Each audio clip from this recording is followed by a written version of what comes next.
안녕하세요, 기종호입니다. 자, 오늘은 에이수스가 새로 출시한 비보북 S15 OLED 리뷰입니다. 노트북이죠. 자, 정확한 모델명은 비보북 S15 K3502ZA예요. 모델명 길죠. 자, 이번에 에이수스는 새로 비보북 S14와 15를 내놨는데요. 그 중에서 S15 모델을 리뷰해 보겠습니다. 자, 원래 비보북은 좀 합리적인 가격에 무난한 성능을 보여주는 제품군인데요. 비보북 S 시리즈는 조금 달라요. 거기에다가 디스플레이 성능을 좀 강화하고 휴대성을 살짝 더 높인 모델입니다. 자, 보급형 모델은 아무래도 어느 한 부분에서 스펙 타협을 갖게 마련인데요. 이 제품은 스펙 타협이 많지가 않아요. 자, 특히 디스플레이 옵션이 뛰어난데요. 15.6인치 QHD 해상도죠. 그러니까 2880-1620 해상도의 OLED 디스플레이를 탑재했어요. 그래서 OLED답게 응답 속도가 0.2ms, 주사율이 120Hz에 이르러서 게이밍용 노트북 아니면 게이밍용 디스플레이 스펙에 부합될 정도입니다. 자, 여기에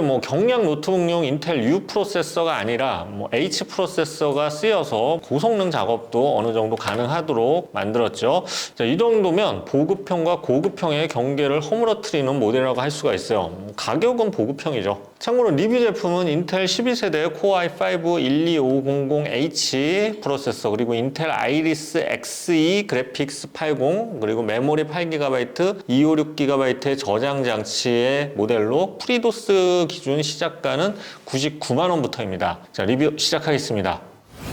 자, 디자인부터 볼까요? 리뷰 제품은 인디 블랙 색상인데요. 완전히 검은 색상은 아니에요. 이외에 브레이브 그린이라는 색상하고 뉴트럴 그레이 컬러가 있습니다. 이름, 컬러 이름을 진짜 잘 지어, 이것저것. 자, 상판은 알루미늄 합금 재질인데요. 로고 부분이 살짝 돌출이 돼 있어서 여기에 감각적으로 로고가 새겨져 있어요. 자, 거기뿐만 아니라 여기 영어로 Go Pure, Be Fearless, Explore the Possibilities 같은 이런 굉장히 어려운 영어가 주변에 새겨져 있습니다. 무슨 뜻인지 모르겠어요. 자, 무게는 약 1.8kg으로 가볍진 않지만 말씀드렸다시피 U 프로세서가 아니라 H 프로세서라는 점을 고려하면 무게도 이해가 가요. 그렇게 보면 또 두께도 18.9mm인데 이 정도면 만족스러운 편이죠. 전체적으로 단단해 보이고요. 적절한 무게와 두께, 그리고 금속 재질을 잘 살린 디자인으로 디자인 만족도는 높은 편이에요. 자, 다른 곳 디자인을 보기 전에 우선 디스플레이부터 볼게요. 자, 이 제품의 핵심은 디스플레이입니다. 자, 과거 풀 HD 해상도의 OLED 15인치 디스플레이 궁합은 사실 별로 좋지 않았어요. 그런데 이 제품은 QHD, 좀 더 해상도가 더 높아졌죠. 여기에 OLED 디스플레이라서 이게 궁합이 상당히 괜찮아요. 제가 텍스트 선명도도 유심히 봤는데 가독성이 괜찮았어요. 번짐 같은 것도 크게 느껴질 수 없었고요. 다른 스펙도 좋습니다. 우선 0.2ms 응답 속도와 120Hz의 주사율로 인해 게임을 간혹 즐길 때도 아주 만족스럽습니다.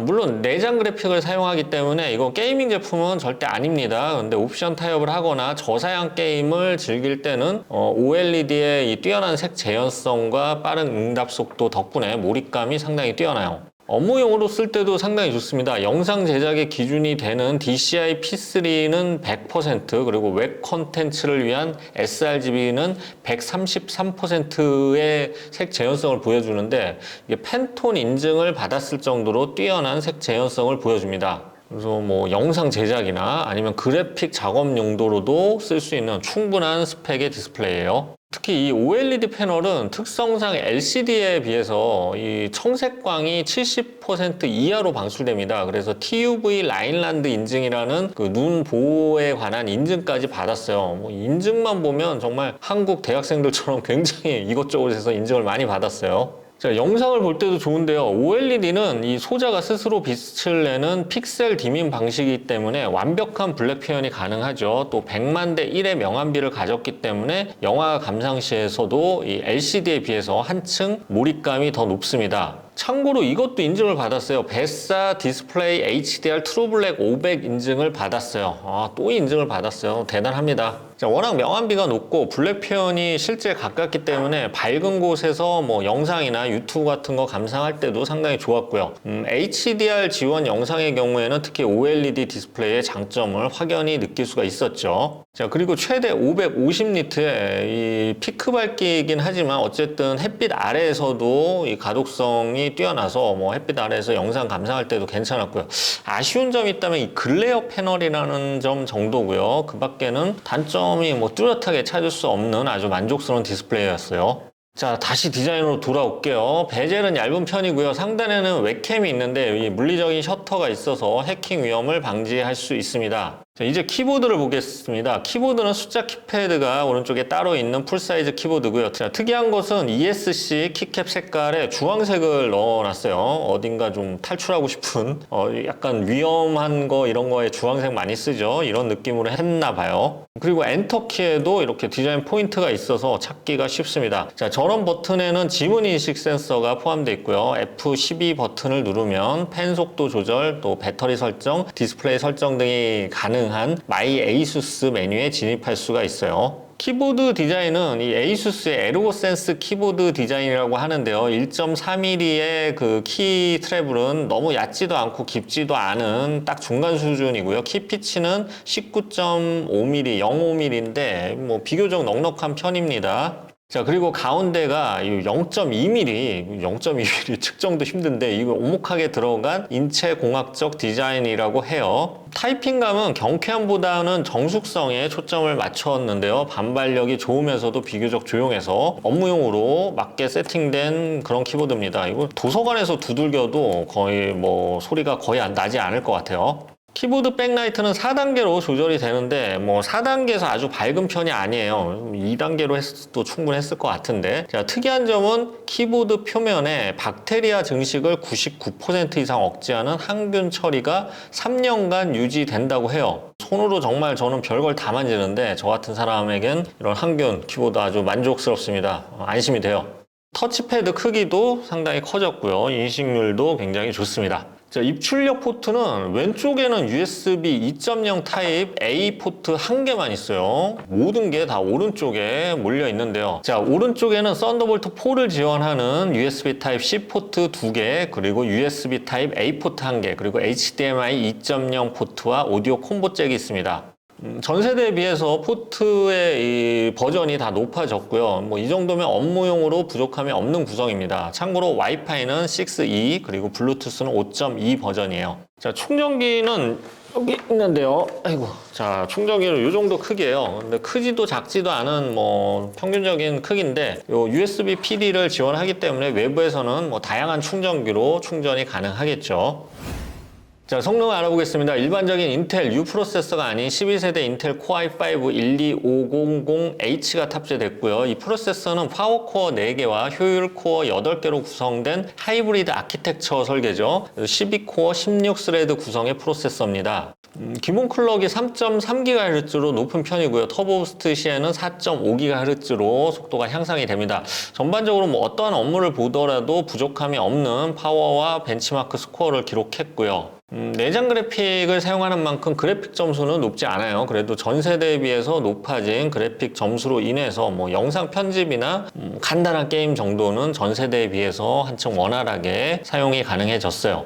다만 이건 게임용 노트북은 절대 아닙니다. 게임용으로 구입하시면 안 되고요. 그리고 H 프로세서를 사용한 만큼 발열이나 소음이 좀 걱정이 됐는데요. 인텔의 이 하이브리드 아키텍처 설계가 바뀌었죠. 이 하이브리드 아키텍처 설계로 인해서 생각보다 발열은 높지 않았어요. 벤치마크 시에는 최고 온도가 약 94도 정도에서 멈춰졌고요. 냉각을 위해서 에이수스 아이스쿨 발열 기술이 탑재됐는데요.